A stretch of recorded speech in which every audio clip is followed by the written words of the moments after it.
Datas theory. Chandrasekhar ஜான்ரோஸ் டேட்டாஸ் தியரியை பத்தி பார்க்க போறோம். அந்த டேட்டாஸ் தியரினா என்னன்னா, நம்ம ஒரு குதிரையில டிராவல் பண்ணிட்டு இருக்கோம். அப்போ எதிர்பாராத விதமா அந்த குதிரை இறந்து போகுது.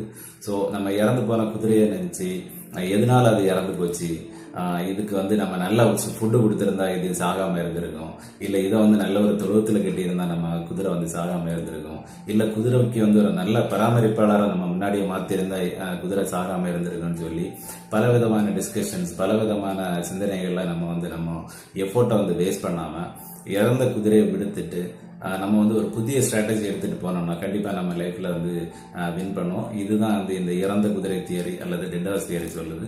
இதே மாதிரி நம்ம லைஃப்லயும் நம்ம பிசினஸ்லயும் நம்ம பல ஸ்ட்ராட்டஜிஸ், பல சிஸ்டம்ஸ் நம்ம ஃபாலோ பண்ணும்போது அதுல ஏதாவது ஃபெயிலியர்ஸ் ஆர் டிவியேஷன்ஸ் வந்துச்சுன்னா இமிடியேட்டா நம்ம அதை நோட்டீஸ் பண்ணி அதை நம்ம அக்செப்ட் பண்ணி ஸோ அதுல இருந்து மூவ் ஆன் ஆகி நம்ம நெக்ஸ்ட் லெவலுக்கு போறதுதான் பெஸ்ட். ஸோ இதுதான் இந்த டெடாஸ் தியரியோட மெயின் தீம். ஸோ இந்த வீடியோ உங்களுக்கு பிடிச்சிருந்தா லைக் பண்ணுங்க, ஷேர் பண்ணுங்க, கமெண்ட் பண்ணுங்க. மீண்டும் அடுத்த வீடியோவில் சந்திக்கிறேன். பாய்.